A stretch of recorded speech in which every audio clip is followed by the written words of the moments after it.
اس دن ظالم اپنے ہاتھوں کو کاٹے گا اور کہے گا کاش، کیا کہے گا، یا ویلتی لیتنی لم اتخذ فلانا خلیلا، کاش میں نے رسول کے ساتھ ہی اپنی روش اختیار کی ہوتی، کاش میں نے فلاں شخص کو دوست نہ بنایا ہوتا۔ تو یاد رکھیے قیامت کے دن جن باتوں پر انسان کو سخت ندامت ہوگی، پریشانی ہوگی، اور انسان اپنے ہی ہاتھوں کو کاٹے گا، وہ اپنے ہی آپ کو ملامت کرے گا، اور ان میں سے ایک بات یہ ہے کہ اس نے رسول صلی اللہ علیہ وسلم کا طریقہ، سنت کا طریقہ کیوں نہیں اپنایا۔ ام سلمہ رضی اللہ عنہ سے مروی ہے کہ انہوں نے نبی صلی اللہ علیہ وسلم کو منبر پر یہ فرماتے ہوئے سنا کہ اے لوگو، جس وقت میں حوض پر تمہارا منتظر ہوں گا اور تمہیں گروہ در گروہ لایا جائے گا اور راستے تمہیں متفرق کر دیں گے، یعنی ادھر ادھر ہو جاؤ گے، تو میں تمہیں آواز دے کر کہوں گا کہ اس راستے کی طرف آ جاؤ، تو میرے پیچھے سے ایک منادی پکار کر کہے گا انہوں نے آپ کے بعد دین کو بدل دیا تھا۔ اس پر میں کہوں گا یہ لوگ دور ہو جائیں، یہ لوگ دور ہو جائیں۔ یہ جو بدعت کرتے ہیں نا، دین میں تبدیلی کر لیتے ہیں، کہ ان کے لیے۔ اور ہم کتنا بھی دعویٰ کریں حب رسول صلی اللہ علیہ وسلم کا، لیکن آپ دیکھ لیں اس وقت آپ صلی اللہ علیہ وسلم خود بھی کہہ دیں کہ دور ہو جاؤ۔ یعنی وہ طریقہ جو نبی صلی اللہ علیہ وسلم چھوڑ کر گئے اور جس پر صحابہ قائم رہے اور جس پر بعد کی نسلیں قائم رہی، اس طریقے کو چھوڑ کر تجدید کے نام پر دین میں نئے نئے تصورات ایجاد کر لینا اور مطلب اجماع کے راستے سے ہٹ جانا، یہ انسان کے لیے بہت خطرناک طریقہ ہے۔ اور قیامت کے دن اس پر انسان کو اس پر ایسی ندامت ہوگی کہ کاش میں وہی طریقہ اختیار کرتا جو نبی صلی اللہ علیہ وسلم کا طریقہ تھا، نہ اس سے بڑھ کے نہ اس سے کم۔ پھر یہ جو کہا جا رہا ہے نا یہاں پہ آیت نمبر 28 میں، کاش میں نے فلاں شخص کو دوست نہ بنایا ہوتا، کیونکہ عام طور پر انسان ایسے دوستوں کے ہاتھوں بہکتا ہے نا، تو کسی خاص راستے پر چلتے ہیں اور پھر جو ان کے قریبی ہیں، یعنی قریبی لوگ ہوتے ہیں، ان کو بھی اپنی طرف گھسیٹتے ہیں یا گھسیٹنے کی کوشش کرتے ہیں، تو اس وقت انسان اس بات کے لیے تو اپنے آپ کو ملامت کرے گا ہی کہ اس نے رسول کا راستہ کیوں نہ اختیار کیا، ساتھ ہی وہ اپنے اس دوست کو بھی برا بھلا کہے گا جس نے اس کو اصل راستے سے ہٹا کر گمراہی کے راستے پر ڈال دیا تھا۔ اس لیے اپنے دوستوں کو بھی پہچانیے۔ اس نے تو میرے پاس نصیحت آ جانے کے بعد مجھے بہکا دیا، اور شیطان تو انسان کو مصیبت پڑنے پر چھوڑ جانے والا ہے۔ ہم سب کو محتاط ہونا چاہیے کہ ہماری دوستی کن لوگوں سے ہے۔ نبی صلی اللہ علیہ وسلم نے فرمایا انسان اپنے دوست کے دین پر ہوتا ہے، اس لیے تم میں سے ہر ایک کو غور کر لینا چاہیے کہ کس کو اپنا دوست بنا رہا ہے، یعنی کس سے اس کا قلبی تعلق ہے، کس سے اس کا زیادہ تر تعلق رہتا ہے۔ پھر فرمایا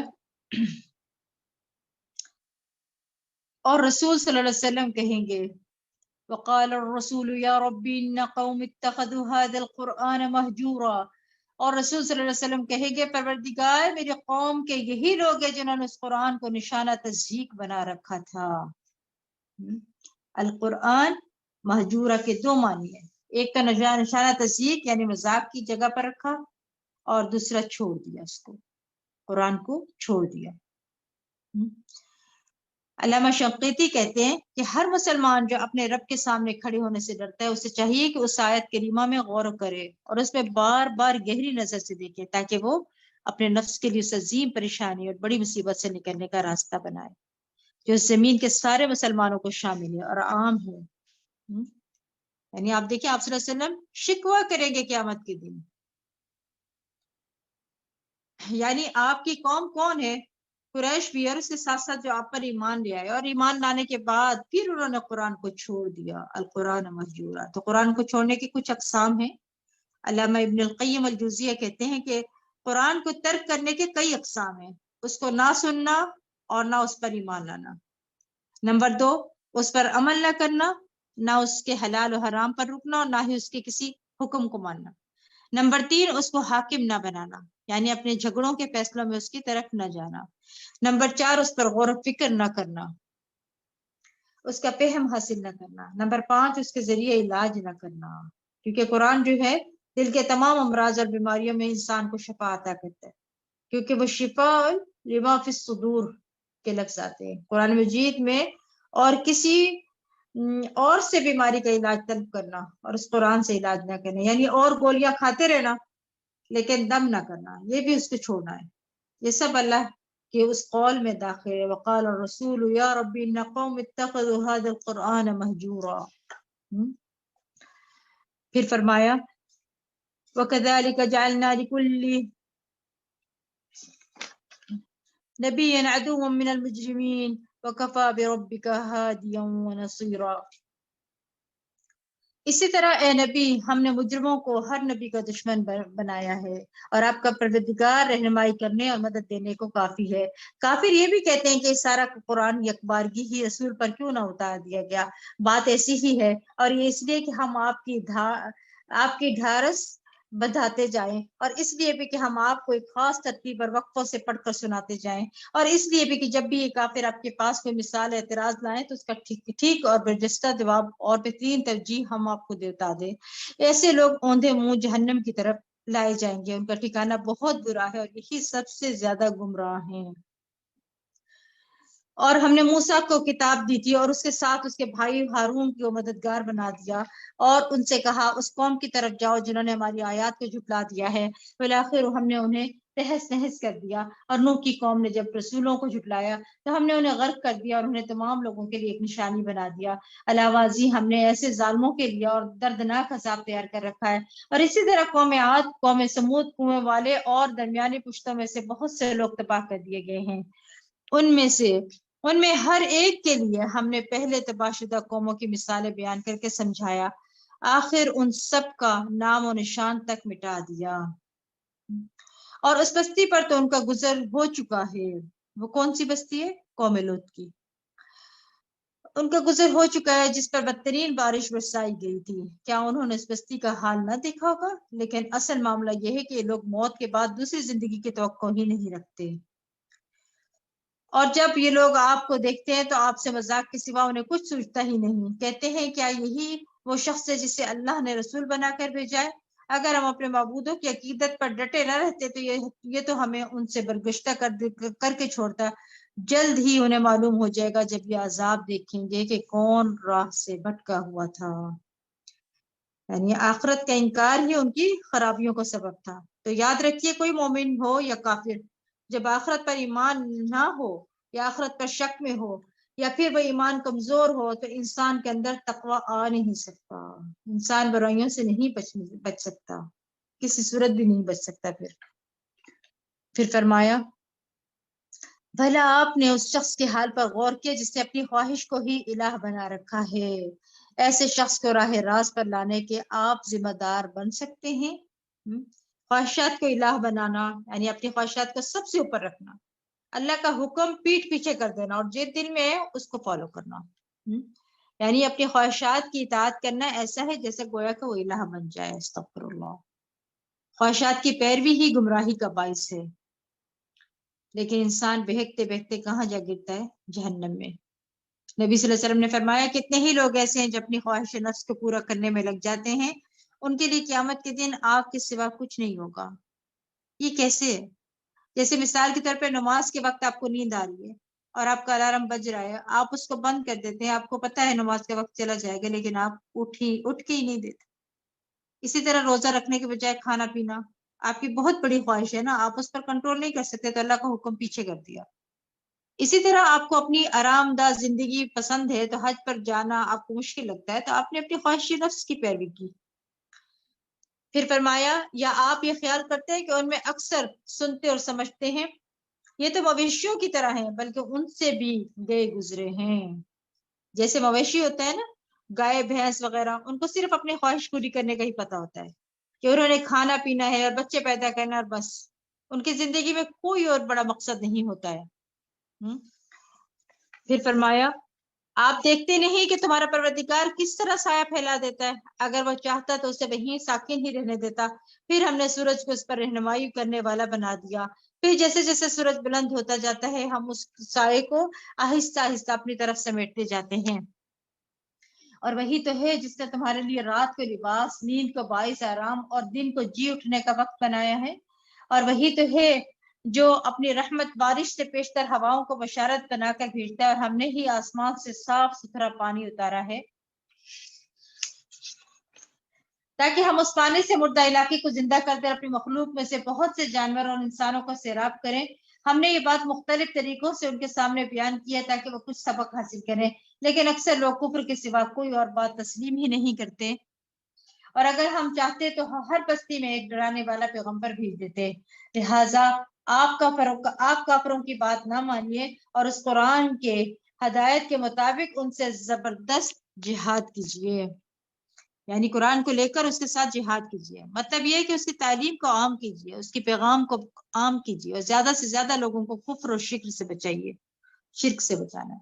تو اس پہ قرآن کو وسیع پیمانے پر پھیلانے اور لوگوں تک لے جانے میں جو محنت ہے نا، اس کو جہاد کا نام دیا گیا ہے، کیونکہ یہ مکی صورت ہے نا، اور مکہ میں کوئی قتال نازل نہیں ہوا تھا، جنگ کا حکم نہیں آیا تھا، بلکہ زیادہ سے زیادہ لوگوں کو پیغام پہنچایا جا رہا تھا۔ پھر فرمایا، اور وہی تو ہے جس نے دو سمندروں کو ملا رکھا ہے، جن میں سے ایک کا پانی لذیذ اور شیریں ہے اور دوسرے کا کھاری کڑوا ہے، پھر ان کے درمیان ایک پردہ اور سخت روک کھڑی کر دی ہے جو ان دونوں کو ملنے نہیں دیتی۔ پھر فرمایا، وَهُوَ الَّذِي خَلَقَ مِنَ الْمَاءِ بَشَرًا فَجَعَلَهُ نَسَبًا وَصِهْرًا وَكَانَ رَبُّكَ قَدِيرًا، اور وہی ہے جس نے پانی نطفہ سے انسان کو پیدا کیا، پھر میاں بیوی سے نسب اور سسرال کا سلسلہ چلایا، اور آپ کا پروردگار بڑی ہی قدرت والا ہے۔ ہمارے ہاں سسرالی رشتوں کو نیگیٹو شکل دکھا دیتے ہیں، سسرال کے لیے ایک غلط سوچ اپنے اندر رکھی جاتی ہے۔ حالانکہ اب دیکھیں، اگر کہیں کوئی اچھے نہیں بھی ہیں سسرال والے، تو آپ محبت کرتے جائیں، ان کے دلوں میں خود بخود محبت پیدا ہو جاتی ہے۔ پھر نسب جو ہے نا سسرال سے چلتا ہے، یہ شرعی رشتہ ہے، اور یاد رکھیے کہ ہمارا ہر عمل ہمارے والدین کو پہنچتا ہے، اچھا یا برا۔ تو اسی طرح مفسرین کہتے ہیں کہ سسرال کو بھی اس طرح پہنچتا ہے، یعنی یہ بھی ایک شرعی رشتہ ہے نا سسرال کا۔ لوگ کہتے ہیں سسرال کا ذکر کہاں ہے قرآن میں، یہ جو آ رہا ہے نا وہ صہرا، یہ سسرال کا نام ہے یہاں پہ، ٹھیک ہے۔ پھر فرمایا، وَيَعْبُدُونَ مِن دُونِ اللَّهِ مَا لَا يَنفَعُهُمْ وَلَا يَضُرُّهُمْ وَكَانَ الْكَافِرُ عَلَى رَبِّهِ ظَهِيرًا، یہ لوگ اللہ کو چھوڑ کر ایسی چیزوں کو پوجتے ہیں جو نہ انہیں کچھ فائدہ پہنچا سکتی ہیں اور نہ نقصان، اور کافر اپنے پروردگار کے مقابلے پر باقی کا مددگار بنا ہوا ہے۔ اور اے نبی، ہم نے تو آپ کو بس خوشخبری دینے والا اور ڈرانے والا بنا کر بھیجا ہے۔ آپ ان سے کہیے کہ میں اس تبلیغ پر تم سے کوئی اجرت نہیں مانگتا، میری اجرت بس یہی ہے کہ جس کا جی چاہے اپنے پروردگار کا راستہ اختیار کرے، اور اس ذات پر توکل کیجیے جو ہمیشہ سے زندہ ہے اور اسے کبھی موت نہیں آئے گی، اس کی حمد کے ساتھ اس کی تسبیح کیجیے، وہ اپنے بندوں کے گناہوں سے خبر رکھنے کو کافی ہے، یعنی اپنے بندوں کے بارے میں خوب جانتا ہے کہ وہ کیا کیا گناہ کرتے ہیں، استغفر اللہ۔ اس لیے انسان لوگوں سے ڈرے تو فائدہ کوئی نہیں ہے، اور لوگوں سے چھپ کے گناہ کرے تو بھی فائدہ کوئی نہیں، کیونکہ گناہ کا اصل نقصان جہاں ہے یا جس کی طرف سے گناہ پر سزا ملنے والی ہے، وہ تو ہر جگہ ہی دیکھ رہا ہے، لوگ دیکھ رہے ہیں اور نہ دیکھ رہے ہو، وہ ہر جگہ دیکھ رہا ہے۔ تو اس لیے چھپ کے بھی گناہ کرنے کا فائدہ نہیں ہے، کیونکہ وہ بھی اللہ کی نظر میں ہے، تو آپ چھپ کے کہاں جائیں گے۔ اللہ تعالیٰ ہمیں محفوظ رکھے یا رب۔ جس سے آسمان اور زمین اور جو کچھ ان کے درمیان ہے سب کو 6 دنوں میں پیدا کیا، پھر عرش پر قرار پکڑا، وہی رحمان ہے، اس کا حال کسی باخبر سے پوچھ لیجئے۔ اور جب انہیں کہا جاتا ہے کہ رحمان کو سجدہ کرو تو کہتے ہیں کہ رحمان کیا ہوتا ہے، کیا ہم اس کو سجدہ کریں جس کا تو ہمیں کہہ دیتا ہے، اور یہ دعوت ان کی نفرت میں مزید اضافہ کر دیتی ہے۔ اور اس کا تجربہ آپ لوگوں نے بھی کیا ہوگا کہ کچھ لوگوں کو آپ نماز کا کہتے ہیں تو وہ اور زیادہ آپ سے چل جاتے ہیں، اور زیادہ آپ سے متنفر ہوتے ہیں، دور بھاگتے ہیں کہ ان کے پاس نہیں پھٹکنا، پھر نماز کا پوچھیں گے اگر ان کے پاس پھر چلے گئے تو یہاں پر جو اللہ تعالیٰ کی صفت الرحمن استعمال ہوئی ہے، اور رحمان کے بارے میں پوچھنے کا بھی کہا گیا ہے کہ پوچھو رحمان کون ہے۔ یاد رکھیے اللہ کے خاص ناموں میں سے ہے یہ نام، اور اللہ کے سوا کسی اور کا یہ نام رکھا نہیں جا سکتا، اللہ کے سوا کسی اور کو رحمان نہیں کہا جا سکتا، اور رحمان اور رحیم دونوں نام جو ہے رحمت سے مشتق ہیں۔ رحمت کے لغوی معنی ہوتے ہیں نرم دلی اور شفقت کرنا، مہربانی کا سلوک کرنا۔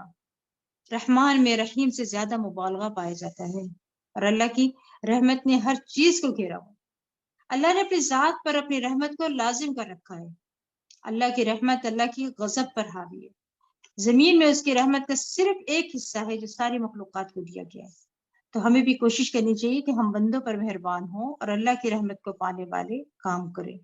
تو اللہ کی رحمت کن کاموں سے آتی ہے؟ نمبر 1، سب سے پہلے تو اللہ پر ایمان لانے سے. پھر نمبر 2، اللہ اور اس کے رسول کی اطاعت سے. وَأَطِیعُوا اللَّهَ وَالرَّسُولَ لَعَلَّکُمْ تُرْحَمُونَ. پھر نمبر 3، قرآن کی پیروی اور تقوی اختیار کرنے سے. نمبر 4، نیک اعمال کرنے سے، جیسے نماز پڑھنا، اللہ کے راستے میں جہاد اور ہجرت کرنا، اللہ کا ذکر بلند کرنا اور دوسروں پر رحم کرنا. حدیث میں آتا ہے الراحمون یرحمہم الرحمن، رحم کرنے والے رحمان ان پر رحم کرے گا. اس کی رحمت تو بہت عام ہے، لیکن کفر کرنے والوں کے لیے نہیں، شرک کرنے والوں کے لیے نہیں ہے، بلکہ اس کے برعکس اطاعت کرنے والوں کے لیے جو یہ سب کام کرتے ہیں. پھر فرمایا بابرکت ہے وہ ذات جس نے آسمان میں برج بنائے اور اس آسمان میں چراغ سورج اور چمکتا ہوا چاند پیدا کیا، اور وہی ہے جس نے رات اور دن کو بار بار ایک دوسرے کے بعد آنے والا بنایا. اب جو چاہے اس سے سبق حاصل کرے اور جو چاہے شکر گزار بنے. رات اور دن ایک دوسرے کے پیچھے آتے جاتے ہیں نا. اللہ نے ان کو یاد دہانی کا ذریعہ بھی بنایا. دن آتا ہے پھر رات آتی ہے، تاکہ جو کام دن میں چھوٹ جائیں وہ رات کو کر لیں، اور جو رات کو چھوٹ جائیں وہ دن میں کر لیں. یعنی اگر دن میں نیکیوں میں کچھ کمی رہ گئی ہے تو وہ رات کو پوری کر لیں، اگر رات میں رہ گئی ہے تو دن میں، اور اگر رات کی نماز رہ گئی ہے جس کی وجہ سے تو دن میں وہ نوافل ادا کر لیں، اور اگر دن میں کوئی کمی پیشی رہ گئی ہے تو رات کو اٹھ جائیں. کیونکہ انسان کی طبیعت بھی بدلتی رہتی ہے نا. کبھی اچھا حال ہوتا ہے، کبھی بیزار ہوتا ہے، کبھی تھکن ہوتی ہے، کبھی آرام کی کیفیت ہوتی ہے. تو اگر تھکن کی کیفیت میں کوئی نیک عمل رہ گئے ہیں، یعنی دن میں کام کاج میں، تو رات کو آرام کے ساتھ ان کو پورا کر لیں. پھر فرمایا وعباد الرحمن الذين يمشون على الأرض هونا وإذا خاطبهم الجاهلون قالوا سلاما. عباد الرحمن کی صفات یہاں سے شروع ہو رہی ہیں. اور رحمان کے حقیقی بندے وہ ہیں جو زمین پر انکساری سے چلتے ہیں، اور اگر جاہل ان سے مخاطب ہوں تو سلام کہہ کر کنارہ کش رہتے ہیں. اور پھر یہاں سے کیا ہے، کون سی صفات ہیں عباد الرحمن کی؟ رحمان کے بندے جو خاص بندے ہیں. پیچھے رحمان کا ذکر ہوا ہے نا، تو رحمان کے بندے وہ ہیں جو یہ کام کریں تاکہ وہ رحمان کی رحمت کو پائیں. رحمان کے حقیقی بندے وہ ہیں جو زمین پر کیا کرتے ہیں، عاجزی کے ساتھ چلتے ہیں، اور اگر جاہل ان سے مخاطب ہوں تو بس سلام کہہ کر کنارہ کش ہو جاتے ہیں. یعنی جہالت کے جواب میں بھی بھلی بات کرتے، بد کلامی نہیں کرتے، فحش گوئی نہیں کرتے، بد مزاجی سے نہیں کام لیتے، اور اس کے ساتھ ساتھ ان کی چال بھی بہت آرام والی ہوتی ہے. آرام سے مراد یہ نہیں کہ سست چال ہوتی ہے، بلکہ قدم جما کے شور کیے بغیر اور بھاگے دوڑے بغیر، دوسروں کو تکلیف دیے بغیر باوقار اور پرسکون انداز میں چلتے ہیں. کیونکہ چال بھی انسان کی شخصیت کی عکاسی کرتی ہے نا. الحمدللہ اگر ہم سارا سال نہیں تو رمضان میں، اور اگر رمضان سارا بھی نہیں تو رمضان کے آخری عشرے میں راتیں عبادت پہ گزرتی ہیں. یہ اللہ کا بڑا احسان ہے الحمدللہ. پھر فرمایا اور جو اپنے پروردگار کے حضور سجدہ اور قیام میں راتیں گزارتے ہیں الحمدللہ، اور دعا کرتے ہیں ہمارے پروردگار جہنم کے عذاب سے ہمیں بچا لے. ربنا اصرف عنا عذاب جہنم ان عذابها كان غراما انها ساءت مستقرا ومقاما. اے ہمارے پروردگار جہنم کے عذاب سے ہمیں بچائے رکھنا، کیونکہ اس کا عذاب ٹلنے والا نہیں ہے. کیونکہ اس کا عذاب کیا ہے، ٹلنے والا نہیں. اس کی گرمی کم نہیں ہوگی، زیادہ ہی ہوگی. یعنی ایسا ہوتا ہے کہ جب گرمی آتی ہے تو انسان تھوڑا اس سے مانوس ہوتا ہے، تو پھر گرمی کچھ کم لگتی ہے. شروع میں ایک دم تبدیلی ہوتی ہے تو طبیعت پر بڑی بھاری گزرتی ہے. جہنم میں کیا ہوگا کہ آگ سے جب تھوڑا سا بھی مانوس ہونے لگیں گے تو اس کی گرمی بڑھا دی جائے گی. فذوقوا فلن نزیدکم الا عذابا، بس چکھو ہم نہ اضافہ کریں گے مگر عذاب میں. یعنی جہنم کے عذاب میں کمی نہیں ہوگی، بلکہ جب اس آگ کی شدت ذرا کم محسوس ہونے لگے گی تو اس کو اور کیا ہوگا، اس کے ٹیمپریچر بڑھا دیا جائے گا، اس کی سزائیں بڑھا دی جائیں گی. ہم سب کو خاص طور پر جہنم کی آگ سے بچنے کی دعا کرنی چاہیے، کیونکہ وَمَنْ زُحْزِحَ عَنِ النَّارِ وَأُدْخِلَ الْجَنَّةَ فَقَدْ فَازَ، کہ جو لوگ جو آگ سے بچا لیا گیا اور جنت میں داخل کر دیا گیا وہ کامیاب ہو گئے. یہ ہے اصل کامیابی. اور یہاں سے تو ہمیشہ کے گھر میں داخل ہونا، یعنی ہمیشہ کی زندگی شروع ہونا ہے. اس لیے بہت ضروری ہے کہ ہم اس کی فکر کریں اور جہنم سے پناہ مانگے. رسول اللہ صلی اللہ علیہ وسلم نے فرمایا اللہ سے جہنم کے عذاب کی پناہ مانگا کرو، یعنی اس سے بچنے کی. نبی صلی اللہ علیہ وسلم نے فرمایا جو شخص 3 مرتبہ جہنم سے پناہ مانگ لے تو جہنم خود کہتی کہ اللہ اس بندے کو مجھ سے بچا لے. ہر روز کم از کم 3 بار ضرور دعا کرنی چاہیے کہ اللہ تعالیٰ ہم کو جہنم سے بچا کر رکھے. اور جب ہم جہنم سے بچنے کی دعا کریں گے اور فکر کریں گے تو پھر وہ کام بھی چھوڑیں گے جو جہنم میں لے جانے والے ہیں انشاءاللہ. پھر فرمایا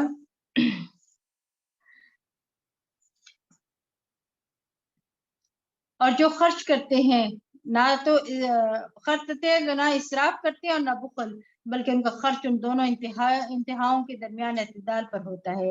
اور اللہ کے ساتھ کسی اور کو الہ نہیں پکارتے، نہ ہی اللہ کی حرام کی ہوئی کسی چیز کو، کسی جان کو نہ حق قتل کرتے ہیں اور نہ زنا کرتے ہیں. اور جو شخص ایسے کام کرے گا ان کی سزا پاک ہی رہے گا. قیامت کے دن اس کا عذاب دگنا کر دیا جائے گا اور ذلیل ہو کر اس میں ہمیشہ کے لیے رہے گا. پھر فرمایا کہ جو شخص توبہ کر لے اور ایمان لے آئے اور نیک عمل کرے تو ایسے لوگوں کی برائیوں کو اللہ تعالیٰ نیکیوں سے بدل دے گا. اور اللہ بہت بخشنے والا رحم کرنے والا ہے. یاد رکھیے خالص توبہ گناہوں کو نیکیوں میں بدل دیتی ہے. کتنی خوبصورت بات ہے. یہ آیت پڑھ کے میرا دل بہت خوش ہوتا ہے. ایسا لگتا ہے جیسے کوئی حوصلہ ہو گیا. یعنی اللہ تعالیٰ واقعی رحمان اور رحیم ہے کہ انسان اگر کچھ گناہ ہو چکے ہیں اور انسان ان پر شرمندہ ہوتا ہے، توبہ کر لیتا ہے، اپنی عادت کو بدل لیتا ہے، تو پھر جو پچھلے ماضی میں برے کام ہوئے ہوتے ہیں ان برائیوں کو نیکیوں میں تبدیل کر دیا جاتا ہے. یعنی ان پر پھر سزا نہیں دی جاتی. یعنی قیامت کے دن اگر چاہے اس کے اعمال نامے میں وہ لکھے ہوں گے لیکن ان کو سزا نہیں ملے گی، ان کو نقصان نہیں دیں گے، کیونکہ ان الحسنات یذہبن السیئات، بے شک نیکیاں برائیوں کو دور کر دیتی ہیں. رسول اللہ صلی اللہ علیہ وسلم نے فرمایا کہ اس شخص کی مثال جو برائیاں کرنے کے بعد نیکیاں کرتا ہے اس آدمی کی طرح جس پر تنگ زیرہ ہو، جس سے اس کا گلا گھٹ رہا ہو. آدمی جب نیکی کرتا ہے تو ایک کڑا ٹوٹ جاتا ہے، پھر جب دوسری نیکی کرتا ہے تو دوسرا کڑا ٹوٹ جاتا ہے، یہاں تک کہ وہ زیرہ ٹوٹ ٹوٹ کر زمین پر آ جاتی ہے. یعنی گناہ جو ہے وہ انسان کو جکڑ لیتا ہے، دل کو بھی پکڑ لیتے ہیں. اور پھر توبہ جو ہے نا ایک ایک کڑے کو جس نے انسان کو جکڑا ہوا ہے اس کو توڑنا شروع کر دیتی ہے. اور ایک ایک نیکی جو ہے وہ انسان کو شرح صدر عطا کرتی ہے. جیسا کہ آپ نے محسوس کیا ہوگا جب آپ تراویح پڑھتے ہیں، قرآن کی تلاوت کرتے ہیں، ذکر و اذکار کرتے ہیں، صدقہ خیرات کرتے ہیں، قرآن کی تفسیر سنتے ہیں، یہ سب نیکی کے کام ہیں. تو ان سے آپ کے اندر آپ کے دل کی گھٹن میں ضرور کمی ہوتی ہوگی. اور جو شخص توبہ کرے اور نیک عمل کرے تو وہ گویا اللہ کی طرف یوں رجوع کرتا ہے جیسے کہ رجوع کرنے کا حق ہے. اور جو جھوٹی گواہی انہیں دیتے اور جب کسی لغو کام پر ان کا گزر ہو تو شریف آدمیوں کی طرح وقار سے گزر جاتے ہیں. یعنی جھوٹ، لغو، کھیل کود، بری باتوں سے، بری مجلسوں سے اعراض کرتے ہیں. بری باتیں کرنے والوں کے ساتھ شامل نہیں ہوتے بلکہ ان کے اندر حیا ہوتی ہے اور وہ ایسی مجلسوں میں جاتے بھی نہیں ہیں. ابن القیم کہتے ہیں کہ اللہ سبحانہ تعالیٰ نے عباد الرحمن کی اس بات پر تعریف فرمائی کہ وہ جھوٹی مجلسوں میں جانا چھوڑ دیتے ہیں. یعنی ایسی مجالس میں نہیں جاتے جہاں جھوٹ، فریب، کاروبار ہو یا دھوکہ دہی ہو یا جھوٹی باتیں پھیلائی جا رہی ہوں، ان جگہوں کو چھوڑ دیتے ہیں. پھر اس کا کیا حال ہوگا جو جھوٹ بولے اور اس پر عمل کرے، پھر اس کی کیسی پکڑ ہوگی. جو شخص جھوٹ سے نہ بچے اس کا روزہ بھی قبول نہیں ہوتا. رسول اللہ صلی اللہ علیہ وسلم نے فرمایا جو شخص جھوٹی بات کرنا اور اس پر عمل کرنا اور جہالت کی باتوں کو نہیں چھوڑتا، اللہ کو اس کے روزے کی کوئی ضرورت نہیں کہ اپنا کھانا پینا چھوڑ دے. اللہ ہم سب کو ہدایت عطا فرمائے. اور جب انہیں اپنے رب کی آیات سے نصیحت کی جاتی ہے تو ان پر اندھے اور بہرے ہو کر نہیں گرتے بلکہ ان کا گہرا اثر قبول کرتے ہیں. یعنی رب کی آیات کو بس اندھے بہروں کی طرح نہیں سنتے. بہرا وہ ہوتا ہے نا جس کے کان کو آواز لگے بھی تو سنائی نہیں دیتا اور اندر نہیں کچھ اترتا، سمجھ نہیں آتا کہ دوسرا کیا کہہ رہا ہے. تو اسی طرح قرآن کو بس صرف اس طرح سننا کہ کچھ سمجھ نہ آئے تو یہ بھی درست نہیں ہے. اس کا مطلب یہ نہیں کہ قرآن سننا چھوڑ دے انسان. اس کا کیا مطلب ہے کہ قرآن کو سمجھنے کی کوشش کریں. پھر فرمایا اور جو دعا کرتے ہیں کہ پروردگار ہمیں اپنی بیویوں ربنا هب لنا من ازواجنا وذرياتنا قرة اعين واجعلنا للمتقين اماما، پروردگار ہمیں اپنی بیویوں اور اولاد کی طرف سے آنکھوں کی ٹھنڈک عطا فرما اور ہمیں پرہیزگاروں کا پیشوا بنا۔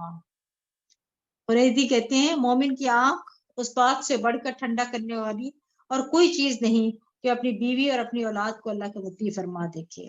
آپ نے محسوس کیا ہوگا کہ جب آپ کے بچے کوئی نیکی کا کام کرتے ہیں تو جو آپ کو خوشی ہوتی ہے وہ کسی بڑی دولت کے کمال آنے پر بھی نہیں ہوتی۔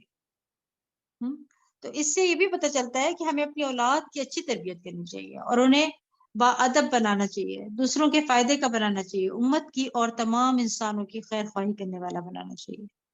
اسی طرح یہاں پر یہ جو لفظ آ رہا ہے نا ازواج، اس کا اطلاق بیوی کے لیے بھی ہوتا ہے اور شوہر کے لیے بھی ہوتا ہے اور ساتھیوں کے لیے بھی ہوتا ہے جن کے ساتھ مل کے انسان کام کرتا ہے۔ یعنی ازواج صرف شوہر اور بیوی نہیں ہوتے بلکہ جن کے ساتھ مل کر انسان نیکی کی کام کرتا ہے، اچھے اچھے کام کرتا ہے، جو ہمارے ساتھ رہتے ہیں، جن کے ساتھ ہمارے دن کا ایک بڑا حصہ گزرتا ہے۔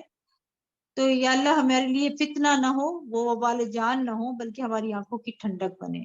آپ دیکھیں کہ جب اچھے لوگوں کے ساتھ مل کر کام کرتے ہیں تو بھاری سے بھاری کام آسان ہو جاتا ہے۔ آج کے بعد جب یہ دعا مانگے تو صرف گھر والوں کے لیے نہیں بلکہ اپنے ساتھیوں کے لیے بھی مانگے کہ اللہ انہیں بھی ہمارے آنکھوں کی ٹھنڈک بنا۔ یہ بعض دوست ایسے ہوتے ہیں جو ہمیں اچھے بھی لگتے ہیں لیکن ہمارے لیے بڑی مصیبت بھی بن جاتے ہیں، بہت ڈسٹرب بھی کرتے ہیں، طرح طرح کی باتیں کر کے، غیبت کر کے، کیونکہ کچھ لوگوں نے تو دوستوں کو ڈسٹ بین بنایا ہوتا ہے، یعنی انہوں نے جو بری بات دیکھی، جو ان کو بری لگی، وہ لا کر اس پہ ڈمپ کر دیتے، پھینک دیتے اس کے اندر، اور باقاعدہ کال کر کے یا میسج کر کے کوئی نہ کوئی بری خبر سناتے رہتے ہیں۔ آپ کو کیوں کہ ان کا اپنا دماغ خراب ہوتا ہے، ہر وقت جو ہے کچھ نہ کچھ لیا اور اس کو ان لوگوں کو سناتے رہتے ہیں۔ تو ایسے یہ دعائیں کرتے رہنا چاہیے کیونکہ انسان کا سارا دن خراب ہو جاتا ہے ایسی باتیں سن کر۔ جب صبح صبح ایسے لوگوں سے واسطہ پڑے یا ایسے لوگوں کی باتیں سنیں، اس کے برعکس جب آپ کسی سے صبح صبح ملاقات کریں گے ہنستے مسکراتے ویلکم کرتے ہوئے، تو پھر آپ دیکھیں آپ کا دن کیسا گزرے گا اور زندگی کتنی خوشگوار ہو جائے گی اور نیکی کے بڑے بڑے کام، بھاری بھاری کام آپ کے لیے آسان ہو جائیں گے۔ اور پھر اس میں بھی ہے وَجَعَلْنَا لِلْمُتَّقِينَ إِمَامًا، اے اللہ جو ہمارے فالوورز ہیں جن کی ہم امامت کریں وہ بھی متقی ہوں، کیونکہ جس انسان کے فالوورز متقی ہوتے ہیں وہ امام کو بھٹکنے نہیں دیتے۔ جیسے امام نماز پڑھ رہا ہوتا ہے، وہ اتنی سی بھی غلطی کریں تو پیچھے والا حافظ اگر الرٹ ہے تو اتنی سی بھی زیر زبر کی غلطی بھی کریں تو وہ اس کو آگے جانے نہیں دیتے، لیکن اگر وہی غافل کھڑے رہیں پیچھے تو بڑی بڑی غلطی کو بھی چھوڑ دیتے ہیں۔ تو اسی طرح ہمارے ساتھی یا ہمارے فالوورز جیسے ایک ماں ہے تو بچے اس کے فالوورز ہیں، تو اگر نیک بچے ہوں گے تو وہ ماں باپ کو سمجھائیں گے کہ یہ دیکھیں ماما یہ نہیں کرے، یہ اللہ نے منع کیا ہے۔ تو پھر یہ دعا کثرت کے ساتھ پڑھنی ہے اور یقین کریں اس دعا کے ثمرات آپ کو نظر آتے ہیں۔ یہی وہ لوگ ہیں جو اپنے صبر کا بدلہ بہشت کے بالا خانوں کی صورت میں پائیں گے، وہاں دعائے حیات اور سلام کے ساتھ ان کا استقبال ہوگا، جن میں وہ ہمیشہ رہیں گے۔ کیا ہی اچھی جائے قرار اور قیام گاہ ہے۔ کتنی خوبصورت ہے اللہ سبحانہ تعالیٰ کی آیات۔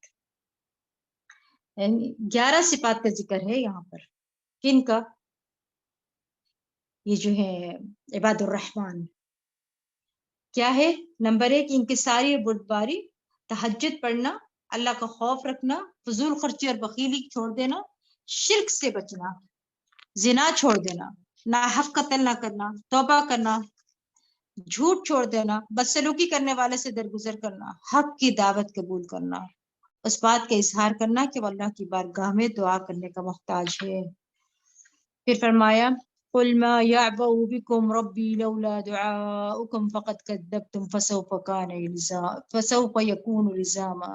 اے نبی آپ لوگوں سے کہہ دیجئے کہ اگر تم اسے نہیں پکارتے تو میرے پروردگار کو تمہاری کوئی پرواہ نہیں، تم تو حق کو جھٹلا چکے، اب جلد ہی اس کی ایسی سزا پاؤ گے جس سے جان چھڑانا محال ہوگی۔ سورۃ الشعراء، بسم اللہ الرحمن الرحیم، قاسم، تلك آیات الکتاب المبین لعلک باخع نفسک الا یکونوا مؤمنین. شروع اللہ کے نام سے جو بڑا مہربان نہایت رحم کرنے والا ہے. طاسیم، یہ وضاحت کرنے والی کتاب کی آیات ہیں. اے نبی اگر یہ لوگ ایمان نہیں لاتے تو اس غم میں شاید آپ اپنے آپ کو ہلاک ہی کر ڈالیں. اگر ہم چاہتے تو ان پر آسمان سے کوئی معجزہ اتار دیتے جس کے آگے ان کی گردنیں جھک جاتی. ان کے پاس رحمان کی طرف سے جو بھی کوئی نصیحت آتی ہے تو اس سے یہ منہ موڑ لیتے ہیں. یعنی ان کو قرآن میں کوئی دلچسپی نہیں ہوتی ہے اور نبی صلی اللہ علیہ وسلم کی بات کی طرف کوئی توجہ ہی نہیں دیتے. یہ لوگ تکذیب تو کر ہی چکے ہیں تو اب جلد ہی انہیں ان باتوں کی حقیقی خبریں مل جائیں گے کہ جن کا یہ مذاق اڑایا کرتے تھے. کیا انہوں نے زمین کو نہیں دیکھا کہ ہم نے اس پہ کتنی کثیر مقدار میں ہر طرح کی عمدہ نباتات پیدا کی ہیں؟ یقیناً اس میں ایک نشانی ہے لیکن ان میں اکثر ایمان لانے والے نہیں. بلا شبہ آپ کا پروردگار ہر چیز پر غالب اور رحم کرنے والا ہے. اس صورت میں 9 مقامات پر ان 2 آیات کی تکرار ہوئی ہے. سب سے پہلی آیت جس سے بات شروع کی گئی ہے وہ کائنات کی نشانی ہے. آیات کونیہ میں سے ہے کہ لوگ کائنات کی نشانیوں پر غور نہیں کرتے. اگر یہ غور کرتے تو اپنے رب کو پا لیتے، لیکن اکثر لوگ اسی وجہ سے مومن نہیں ہے کہ ان کا غور و فکر کا طریقہ درست نہیں ہے. اور یہاں اللہ تعالیٰ کی 2 صفات کا ذکر ہے، العزیز اور الرحیم. وَإِنَّ رَبَّكَ لَهُوَ الْعَزِيزُ الرَّحِيمُ. العزیز ایک ہستی ہوتی ہے جس کا کوئی ادراک نہیں کر سکتا اور وہ مخلوقات کی صفات سے بہت بلند ہوتی ہے، جس کا مرتبہ بہت بلند ہوتا ہے اور وہ کسی کے آگے جھکتا ہی نہیں، جو عقل و فہم سے اتنا دور ہوتا ہے کہ اس کا احاطہ عقل سے نہیں کیا جا سکتا. وہ اپنی ذات میں بے نیاز ہوتا ہے، کسی کا محتاج نہیں ہوتا. ایسی ہستی ہوتی ہے کہ ایسی کوئی اور ہستی نہیں ہے اور مخلوقات اس کی شدید محتاج ہے اور اس تک رسائی پانا انتہائی مشکل ہوتا ہے. لیکن اس کے ساتھ کیونکہ وہ رحیم ہے اس لیے مخلوق کی دعائیں سنتا ہے. غالب ہے جس کو مغلوب نہیں کیا جا سکتا. محفوظ ہے جس کو کوئی نقصان نہیں دے سکتا. وہ جس کو کوئی پکڑ نہیں سکتا، بھاگنے والے اس کو عاجز نہیں کر سکتے. الرحیم بہت رحم کرنے والا، بار بار رحم کرنے والا ہے، جو مساکین کی فریاد رسی کرتے ہیں اور سب کے ساتھ شفقت کا معاملہ کرتے ہیں، خواہ وہ اس کی اطاعت کرے یا نہ کرے. اور وہ واقعہ یاد کرو جب تمہارے پروردگار نے موسیٰ کو پکارا، ظالم قوم کے پاس جاؤ، یعنی فرعون کی قوم، یعنی فرعون کی قوم کے پاس. کیا وہ ڈرتے نہیں؟ موسیٰ نے عرض کیا میرے پروردگار میں ڈرتا ہوں کہ وہ مجھے جھٹلا دیں گے. میرا سینہ گھٹتا ہے، دم رکتا ہے اور زبان بھی نہیں چلتی. لہٰذا ہارون کو بھی رسالت عطا فرما اور میرے ذمہ ان کا ایک جرم بھی ہے، میں ڈرتا ہوں کہ مجھے مار ہی نہ ڈالے. تو یہ کیا سمجھ آتا ہے؟ ان کا جرم کیا تھا؟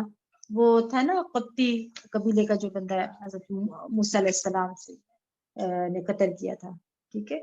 پھر یہاں جو فرمایا جا رہا نا کہ اور میں ذمہ ان کا ایک جرم بھی ہے، میں ڈرتا ہوں کہ مجھے مار ہی نہ ڈالیں گے، اسی کا ذکر ہو رہا ہے. اللہ تعالیٰ نے فرمایا ایسا ہرگز نہیں ہوگا، تم دونوں ہماری نشانیاں لے کر جاؤ، ہم بھی تمہارے ساتھ ہیں، سب کچھ سن رہے ہیں. فرعون کے پاس جا کر اسے کہو کہ ہم رب العالمین کے رسول ہیں اور اس لیے آئے ہیں کہ تو بنی اسرائیل کو آزاد کر کے ہمارے ساتھ روانہ کر دے. فرعون کہنے لگا کیا ہم نے تمہیں اپنے ہاں بچپن میں پالا نہ تھا اور تم نے اپنی عمر کے کئی سال ہمارے ہاں نہیں گزارے؟ نیز تو نے وہ کام کیا جو کر کے چلا گیا اور تو ہے ہی نہ شکرا. یعنی اپنی غلطی کو ماننا کیا ہے. اب دیکھیں یہاں پر جیسے کہا جا رہا نا کہ تجھ پر احسان کیا، یعنی ہم نے تو تجھ پر بڑا احسان کیا تھا اور تو نے ہمارا ہی بندہ مار ڈالا. یہ مطلب یہاں پہ پھر کہا موسیٰ نے کہا وہ کام تو اس وقت مجھ سے بھول چوک سے ہو گیا تھا. یعنی اپنی غلطی کو ماننا کیا ہے؟ بڑے لوگوں کا کام ہے. انہوں نے فوراً اعتراف کر لیا. لہٰذا میں تمہارے خوف سے بھاگ گیا، پھر مجھے میرے پروردگار نے حکمت عطا فرمائی اور مجھے رسول بنایا. اور جو احسان تو مجھے جتلا رہا ہے اس کی وجہ تو یہی تھی کہ تو نے بس بنی اسرائیل کو غلام بنا رکھا تھا. یہاں پر آپ دیکھیں 2 کریکٹر ہیں ہمارے سامنے، 2 طرح کا رویہ ہے. ایک تو اپنے جرم کو بھول کر صرف اپنی نیکی کا ذکر کرنا، فرعونی رویہ ہے. دوسری طرف اپنی کمی کوتاہی کا اعتراف کر لینا، یہ پیغمبرانہ رویہ ہے. اب دیکھنا یہ ہے کہ ہم کون سا رویہ اپنا رہے ہیں. احسان جتانا بہت بڑا گناہ ہے. آپ صلی اللہ علیہ وسلم نے فرمایا کہ 3 لوگ جنت میں نہیں جائیں گے، احسان جتلانے والے، ماں باپ کا نافرمان اور عادی شرابی جو ہوتا ہے. پھر فرمایا فرعون کہنے لگا یہ رب العالمین کیا ہوتا ہے؟ موسیٰ نے کہا وہ جو آسمانوں اور زمین اور جو کچھ ان کے درمیان ہے سب کا مالک ہے. اگر تمہیں کچھ یقین آ جائے. فرعون نے اپنے آس پاس والوں سے کہا کچھ سن رہے ہو جو یہ کہتا ہے؟ موسیٰ نے کہا ہاں وہی تمہارا اور تمہارے ابا و اجداد کا پروردگار ہے. فرعون کہنے لگا یہ رسول جو تمہاری طرف بھیجا گیا ہے یہ تو دیوانہ ہے. موسیٰ نے کہا وہی مشرق اور مغرب اور جو کچھ ان کے درمیان ہے سب کا پروردگار ہے اگر تمہیں کچھ سمجھ آ سکے. فرعون بولا دیکھو اگر تم نے میرے سوا کوئی اور الہ مانا تو میں تجھے قید میں ڈال دوں گا. موسیٰ نے کہا خواہ میں تیرے پاس واضح چیز نشانی بھی لاؤں. فرعون کہنے لگا لاؤ وہ چیز اگر تم سچے ہو. پھر چنانچہ موسیٰ نے اپنا عصا پھینکا تو وہ فوراً ہو بہو ایک اژدہا بن گیا. نیز موسیٰ نے اپنا ہاتھ بغل سے کھینچا تو ایک دم دیکھنے والوں کے سامنے چمک رہا تھا. فرعون نے اپنے پاس والوں سے کہا یہ تو یقیناً بڑا ماہر جادوگر ہے. وہ چاہتا ہے کہ اپنے جادو کے زور سے تمہیں تمہارے ملک سے نکال دے. اب تم کیا مشورہ دیتے ہو؟ اب دیکھیں کتنا بڑا جھوٹ ہے کیونکہ موسیٰ علیہ السلام نے کہا تھا بنی اسرائیل کو بھیج دو. وہ بنی اسرائیل کو لینے آئے تھے اور فرعون الزام دے رہا ہے کہ یہ تمہیں یہاں سے نکالنا چاہتے ہیں. وہ کہنے لگے اس کے اور اس کے بھائی کے معاملہ کو التوا میں ڈال دیجیے اور شہروں میں ایسے آدمی بھیج دیجیے جو ہر سیانے جادوگر کو اکٹھا کر کے آپ کے پاس لے آئے. چنانچہ ایک معینہ دن کے ایک مقررہ وقت پر تمام جادوگروں کو اکٹھا کیا گیا اور لوگوں سے پوچھا گیا کیا تم بھی اس اجتماع میں شامل ہوگے؟ اگر یہ جادوگر غالب رہے تو شاید ہمیں انہیں کی بات ماننی پڑے. پھر جب جادوگر میدان میں آ گئے تو فرعون سے پوچھنے لگے کہ اگر ہم غالب رہے تو ہمیں کچھ صلہ بھی ملے گا؟ فرعون نے جواب دیا ہاں صلہ بھی ملے گا اور تمہیں ہمارے ہاں کرسیاں بھی ملیں گی. یہ ہوتا ہے پیغمبر اور جادوگر کا فرق. پیغمبر کوئی صلہ نہیں مانگتا اجر نہیں مانگتا لیکن جادوگر پہلے کانٹریکٹ کرتا ہے پھر کام کرتا ہے. پھر فرمایا موسیٰ نے جادوگروں سے کہا پھینکو جو تم پھینکنا چاہتے ہو. چنانچہ انہوں نے اپنی رسیاں اور لاٹیاں پھینک دی اور کہنے لگے فرعون کی جے یقیناً ہم ہی غالب رہیں گے. پھر موسیٰ نے اپنا عصا پھینکا تو جو کچھ جادوگروں نے شعبدے بنائے تھے اس نے انہیں فوراً نکلنا شروع کر دیا. یہ دیکھ کر جادوگر بے اختیار سجدہ میں گر پڑے اور کہنے لگے ہم پروردگار عالم پر ایمان لاتے ہیں. ان پر حق واضح ہوا اور وہ حق کے آگے جھکے کیونکہ ان کے اندر تکبر نہیں تھا. فرعون کو تو آگ لگ گئی ہوگی اس بات کو لے کے کہ وہ اس کے سجدے میں گر گئے. جو موسیٰ اور ہارون کا پروردگار ہے. فرعون بول اٹھا تم موسیٰ کی بات مان گئے پیشتر اس کے کہ میں تمہیں اس کی اجازت دیتا؟ یقیناً تمہارا بڑا استاد ہے جس نے تمہیں جادو سکھایا ہے. اس کا انجام تمہیں جلد ہی معلوم ہو جائے گا. میں تمہارے ہاتھ اور پاؤں مخالف سمتوں میں کٹوا دوں گا اور تم سب کو سولی پر چڑھا دوں گا. وہ کہنے لگے کچھ پرواہ نہیں ہمیں اپنے پروردگار کے حضور حاضر ہونا ہے. ہم یہ توقع رکھتے ہیں کہ ہمارا پروردگار ضرور ہماری خطائیں معاف فرما دے گا کیونکہ ہم سب سے پہلے ایمان لائے ہیں. اور ہم نے موسیٰ کو وحی کی راتوں رات میرے بندوں کو لے کر نکل جاؤ تمہارا تعاقب کیا جائے گا. یعنی یہ ہوتی ہے نا اللہ کی مدد. پھر فرمایا اس پر فرعون نے فوج اکٹھی کرنے کے لیے شہروں میں آدمی بھیج دیے اور انہیں کہلا بھیجا کہ یہ مٹھی بھر لوگ ہیں جو ہمیں غصہ چڑھا رہے ہیں اور ہم یقیناً ایک مسلح جماعت ہیں. اس طرح فرعونیوں کو ان کے باغات اور چشموں سے اور خزانوں اور بہترین قیام گاہوں سے نکال لائے. یعنی سب کے سب نکل آئے تھے. اور اس طرح ہم نے بنی اسرائیل کو ان کا وارث بنا دیا. چنانچہ ایک دن صبح کے وقت فرعونی ان کے تعاقب میں چل پڑے. پھر جب دونوں جماعتوں نے ایک دوسرے کو دیکھ لیا تو موسیٰ کے ساتھ چیخ اٹھے کہ ہم تو پکڑے گئے. یعنی ابھی بنی اسرائیل اپنے اصل مقام تک نہیں پہنچے تھے کہ پیچھے سے فرعون کی فوجیں آ گئی. اب ذرا سوچئے کہ ایک طرف سمندر دوسری طرف فوجیں یہ بیچ میں کیا حال ہوا ہوگا ان کا جو پہلے ہی کمزور تھے غلامی میں رہے ہوئے. یعنی غلامی میں رہتے تھے ان بیچاروں کی کوئی بڑی سوچ بھی نہ تھی. موسیٰ نے کہا ایسا ہرگز نہ ہوگا. میرا پروردگار میرے ساتھ ہے وہ جلد ہی میری رہنمائی کر دے گا. یعنی اس سے اللہ کی معیت کا پتہ چلتا ہے کہ اللہ تعالیٰ اپنے بندوں کے ساتھ ہوتا ہے. جیسے نبی صلی اللہ علیہ وسلم نے غار طور میں فرمایا تھا لا تحزن ان اللہ معنا غم نہ کرو اللہ ہمارے ساتھ ہے. ویسے تو اللہ تعالیٰ اپنے علم کے ساتھ ہر بندے کے ساتھ ہوتا ہے، ہر بندے کے بارے میں اس کو خوب پتا ہے، لیکن یہاں خاص مدد دینے کے لیے ساتھ ہے، وہ معنی مراد ہے یہاں پر۔ چنانچہ موسیٰ، ہم نے موسیٰ کو وحی کی اپنا عصا سمندر پر مارو، چنانچہ سمندر پھٹ گیا اور اس کا ہر ایک حصہ ایک بڑے پہاڑ کی طرح ساکن و جامد ہو گیا، اور اسی جگہ ہم دوسرے گروہ کو بھی قریب لے آئے، اور موسیٰ اور اس کے تمام ساتھیوں کو تو ہم نے بچا لیا اور دوسرے گروہ کو وہاں غرق کر دیا۔ یعنی موسیٰ اپنے سامنے دشمن کو دیکھ کر بھی نہیں گھبرائے، سبحان اللہ۔ پھر فرمایا اس واقعہ میں بھی ایک نشانی ہے، لیکن ان میں سے اکثر ماننے والے نہیں ہیں، اور بلا شبہ تمہارا پروردگار ہی ہر چیز پر غالب اور رحم کرنے والا ہے۔ اور انہیں ابراہیم کا قصہ بھی سنائیے، جب اس نے اپنے باپ اور اپنی قوم سے پوچھا یہ کیا چیزیں ہیں جن کی تم پوجا کرتے ہو؟ وہ کہنے لگے ہم بتوں کی پوجا کرتے ہیں اور انہیں کے پاس بیٹھے رہتے ہیں۔ ابراہیم نے پوچھا جب تم انہیں پکارتے ہو تو یہ تمہاری بات سنتے ہیں یا تمہیں کچھ فائدہ یا نقصان پہنچا سکتے ہیں؟ وہ کہنے لگے نہیں، بلکہ ہم نے اپنے ابا و اجداد کو ایسا کرتے پایا ہے۔ ابراہیم علیہ السلام نے کہا بھلا دیکھو تو جن کو تم پوچھتے ہو اور تمہارے پہلے ابا و اجداد بھی پوچھتے رہے ہیں، یہ تو میرے دشمن ہیں جو جہنم میں لے جائیں گے بجز رب العالمین کے، جس نے مجھے پیدا کیا وہی میری رہنمائی کرتا ہے، وہی مجھے کھلاتا ہے اور وہی پلاتا ہے۔ الذي خلقني فهو يهدين والذي هو يطعمني ويسقين، وہی مجھے کھلاتا ہے اور پلاتا ہے۔ آپ دیکھیں اسی لیے رات کو سوتے وقت آپ آخری دعا کرتے ہیں نا، آخری دعاؤں میں کیا ہے؟ الحمدللہ الذی اطعمنا وسقانا، آپ اس کی تعریف کر کے سوتے ہیں جو آپ کو کھلاتا اور پلاتا ہے۔ پھر فرمایا وَإِذَا مَرِضْتُ فَهُوَ يَشْفِينِ وَالَّذِي يُمِيتُنِي ثُمَّ يُحْيِينِ، یعنی یہ ہے رب پر ایمان لانا، یہ رب پر توکل ہے، یہ ہے خالص توحید۔ کیا؟ وَإِذَا مَرِضْتُ فَهُوَ يَشْفِينِ، اور جب میں بیمار پڑتا ہوں تو وہی مجھے شفا دیتا ہے۔ اور پھر آپ دیکھیں کہ باقی چیزیں اللہ کی طرف منسوخ کی ہیں اور مرض کو بھی اپنی طرف منسوخ کر لیا، کہ جب میں بیمار ہوتا ہوں، اور حقیقت یہ ہے کہ انسان کی بیماری اس کی اپنی ہی کوتاہیوں کا نتیجہ آتی ہے۔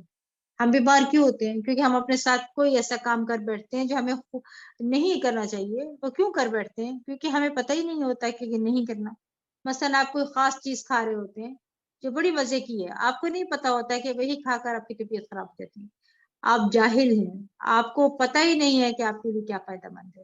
تو اس لیے ہم اپنی جہالت، اپنی غفلت، اپنی خواہشات کی وجہ سے ایسے کام کر بیٹھے ہیں جن کی وجہ سے ہم بیمار پڑ جاتے ہیں، چاہے وہ روحانی بیماری ہو یا جسمانی بیمار ہو۔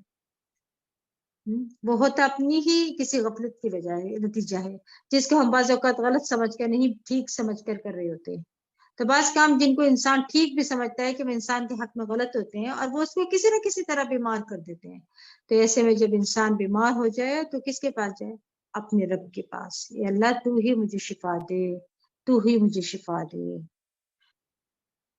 پھر فرمایا نیز وہی مجھے مارے گا پھر زندہ کرے گا، اور جس سے میں توقع رکھتا ہوں کہ قیامت کے دن میری خطائیں معاف کر دے گا۔ توقع کس سے رکھتے ہیں؟ اللہ سبحانہ تعالیٰ سے۔ یہ ہوتا ہے رب جس کے ہاتھ میں میری موت اور زندگی ہے، بدلے کے دن معافی مل جائے گی۔